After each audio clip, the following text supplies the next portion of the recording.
মাননীয় স্পিকার, আপনাকে ধন্যবাদ। আমার নোটিশের উত্থাপনের বিষয় আমার নির্বাচন এলাকা ভালুক উপজেলা 11টি ইউনিয়ন, একটি পৌরসভা নিয়ে গঠিত।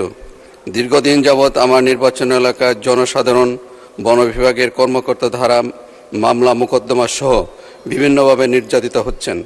এলাকার সাধারণ জনগণ যখন তাদের পরিবারের বসবাসের জন্য বসত বাড়ি তৈরি ও জমি বিক্রি করতে যান, তখন বন বিভাগের কর্মকর্তারা তাদের জায়গা বলে দাবি করেন। সরকারি যে নকশা আছে সেই নকশায় বনভূমি জনসাধারণের সম্পত্তি একত্রীভূত করা, একই দাগে সাধারণ মানুষের ব্যক্তিগত জমি ও বনের জমি রয়েছে।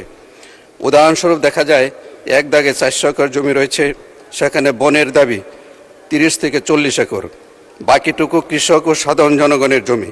কিন্তু কোনো অংশে সাধারণ মানুষের জমি ও কোন অংশে বনের জমি তা চিহ্নিত করা নাই।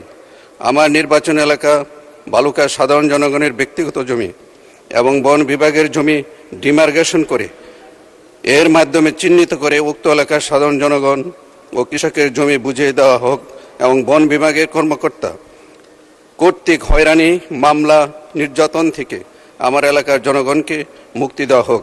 বিষয়টি অতীব জরুরি, জনগুরুত্বপূর্ণ সম্পন্ন বিদায় কার্যকর পদক্ষেপ নেওয়ার জন্য মাননীয় স্পিকার আপনার মাধ্যমে মাননীয় মন্ত্রী মহোদয়ের দৃষ্টি আকর্ষণ করছি।